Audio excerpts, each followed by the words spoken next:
Polling officer একজন ভোটারকে দুটো ballot দিয়ে দিয়েছে, সে তো আর জানে না, সে দুটো ফিল আপ করে ফেলেছে। ফিল আপ করে এসে পরে যখন সে বুথে ফেলবে তখন দেখলো যে না, এটা তো একই জিনিস। তখন সে একটা ফেলে দিয়ে আরেকটা টেবিলে পোলিং অফিসারের কাছে জমা রেখেছে। জমা দেওয়া ব্যালটটা সে উপরে রেখেছে। পরবর্তী যখন ভোটার আসছে তখন সে ওই পরবর্তী ভোটারকে এটা দিয়েছে, সে আর খেয়াল করে নাই। তখন সে দেখলো যে আরে এটা তো ক্রস করা। তখন সে চ্যালেঞ্জ করছে, স্যার এটা তো ঠিক না, আমি এটা ভোট দিতে পারবো না। তখন আমাদের কাছে খবর আসার সাথে সাথে আমরা ওই বোর্ডটা সহ বোর্ডটাকে সিজ করে ওই পোলিং অফিসার যিনি ছিলেন ওনাকে সাথে সাথে প্রত্যাহারের ব্যবস্থা করেছি এবং বলেছি, আমাদের এখানে প্রক্টর মহোদয় ছিলেন, বলছি ওই পোলিং অফিসারের পরিচয় নিয়ে ওনাকে জিজ্ঞাসাবাদ করা হোক এবং তার বিরুদ্ধে প্রশাসনিক ব্যবস্থা নেওয়া হোক। তাৎক্ষণিকভাবে ওখানে যারা উপস্থিত ছিল তখন জিনিসটা সবাই মেনে নিয়েছে। আমাদের প্রার্থীদের এজেন্টরা ছিল, অবজারভার ছিল, তখন এটা সবাই মেনে নিয়েছে।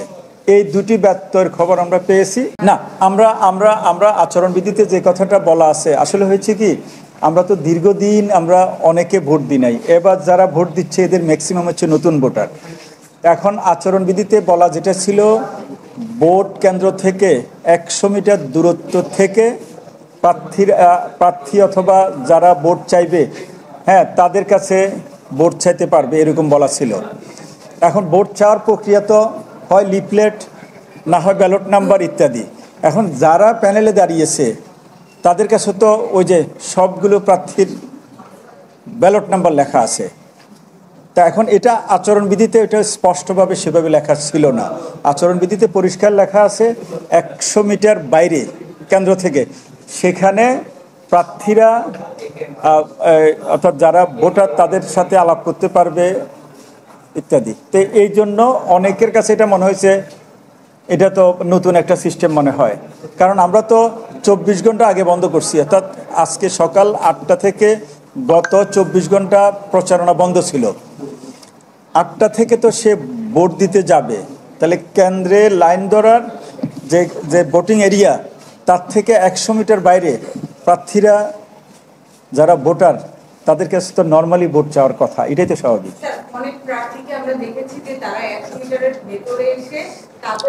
না, সেটা আমরা সাথে সাথে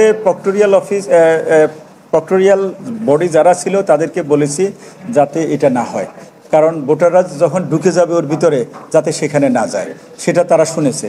না, আমাদের বক্তব্য তো আমরা পরিষ্কার করলাম। দুইটা অভিযোগ, এটা একবারে পরিষ্কার, এখানে কোনো হাইড অ্যান্ড সিক কিছু নাই।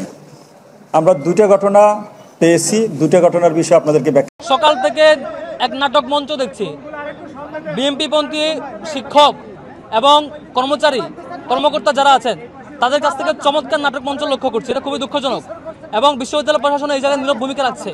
আপনারা দেখেছেন ইউলেভ যে সেন্টার, সেই সেন্টার থেকে সকাল 8টায় শুরু হয়েছে ভোট। 8টা থেকে 10:30 পর্যন্ত কোনো ধরনের সাংবাদিককে ঢুকতে দেওয়া হয় নাই। 10:30 আমি সেখানে যাই, গিয়ে দেখে কোনো অবজারভারকে ঢুকতে দেওয়া হয় নাই। পরে গিয়ে শুনি সেখান থেকে ইসলামী ছাত্র আন্দোলনের একজন পুলিং এজেন্টকে বের করে দেওয়া হয় এবং 10 জন থেকে 6 জন ছাত্র দলের পুলিং এজেন্ট ছিল, কাউকে ঢুকতে দেওয়া হয় না। কী করেছিল সেখানে? 10:30 পরে যখন আমরা অভিযোগ দেই, আধা ঘন্টা আমাদেরকে দাঁড় করিয়ে রেখে পরে মিডিয়া এবং অবজারভাররা ঢুকতে পারে। তারপর 21 হলে জিয়াউর নামে এক কর্মকর্তা, আপনারা নিউজে দেখেছেন, তথ্য প্রমাণ সহ সে পূর্ণাঙ্গভাবে ছাত্র দলের প্যানেলে ওই পূরণকৃত ব্যালট বক্সে দিয়েছে এবং শিক্ষার্থীদেরকে দিয়েছে তথ্য প্রমাণ সহ। সেই অভিযোগ যখন আসছে, সবাই যখন প্রেস কনফারেন্স করছে সেটি দেখার জন্য, টিএসসিতে আরেক বিএনপিপন্থী কর্মকর্তা সেটি দেখার জন্য আমাদের নামে নাকি একটা পেজে চেকবক্স দিয়ে কি করছে। আমি এখন তার বহিষ্কার এবং গ্রেফতার দাবি করছি। টিএসসি সেন্টারে যে এই কাজ করেছে, যার ব্যাপারে কনসার্ন আছে, যে স্টাফ, তাকে এখনই গ্রেফতার করতে হবে এবং সে পুরো নির্বাচনকে প্রশ্নবিদ্ধ করবার জন্য, 21 হলের ঘটনাকে লুকানোর জন্য, লুকোচুরি করবার জন্য সে এই ধরনের ঘটনা আশ্রয় নিয়েছে। 21 হলে যে কর্মকর্তা বিএনপির ছাত্রদলের পূর্ণাঙ্গ প্যানেলের চেকলিস্ট দেওয়া বা ভোট দেওয়া ব্যালট বক্সে ঢুকিয়েছেন বলে অভিযোগ এবং নিউজ আসছে এবং তথ্য প্রমাণ আসছে, তাকে যেমন গ্রেপ্তার করতে হবে, আবার সেই ঘটনাকে ধামাচাপা দেওয়ার জন্য, ডিজাস্টার কন্ট্রোল করার জন্য এখানে তাদেরকে তাদের পরিকল্পনা অনুযায়ী আরেক নাটক সাজানো হয়েছে যে একটা সিঙ্গেল পেজে, তারা পারলে আরো কয়েকটা পেজে করতো এই নাটক ঢাকা দেওয়ার জন্য, হয়তো কোলায় উঠতে পারে নাই। যে করেছে তাকে এখনই গ্রেপ্তার করতে হবে এবং পানিশমেন্টের আওতায় নিয়ে আসতে হবে। কার এজেন্ডা বাস্তবায়ন করছে, তাদের সাথে কি ধরনের লবিং খুঁজে বের করতে হবে, এটা আমাদের দাবি। আর হচ্ছে প্রত্যেকটা জায়গায় প্রত্যেকটা সেন্টার, যেমন আমি যেসব সেন্টারে গিয়েছি বলা হয়েছে প্রার্থীরা ভিতরে ঢুকতে পারবে না, কিন্তু ছাত্র দলের বিপি প্রার্থী আবিদ তিনি দেখেছি ঢাকা ইউনিভার্সিটি ক্লাবের সেন্টারে ভিতরে ঘুরে ঘুরে দেখেছেন, টিএসসিতে বারবার ঢুকেছেন, প্রত্যেকটা সেন্টার বারবার ঢুকছেন। মানে এটা নীতিমালা কি শুধু তাদের, মানে আমাদের জন্য আমরা ঢুকতে পারবো না, তাদেরকে গেলে ঢুকতে পারবে?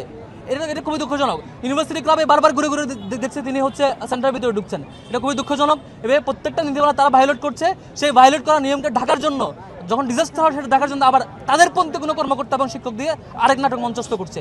শিক্ষার্থীদের সাথে একটা বিট্রায়াল। ঢাকা বিশ্ববিদ্যালয়ের শিক্ষার্থীরা 24 গণ-অভ্যুত্থানের পরে একটা ভালো সময়ের সুযোগ পেয়েছিল ডাকসু নির্বাচন উপলক্ষে, সেটিতে তারা এভাবে করে সিন্ডিকেটেড তাদের শিক্ষক এবং কর্মকর্তা কর্মচারী দিয়ে এভাবে ডাকসুকে প্রশ্নবিদ্ধ করার অপচেষ্টা, এটা শিক্ষার্থীরা তার জবাব দেবে।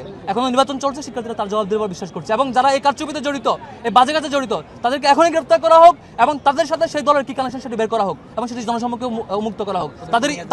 তাদের ইতিপূর্বে যত কর্মকাণ্ড সবকিছু সামনে বের করে নিয়ে আসা হোক, তাহলেই বুঝতে পারবেন তারা কোন দলের এজেন্ডা সার্ভ করছে। Thank you. প্রশ্ন উত্তর পাইছেন, এটা উত্তর দিয়েছি।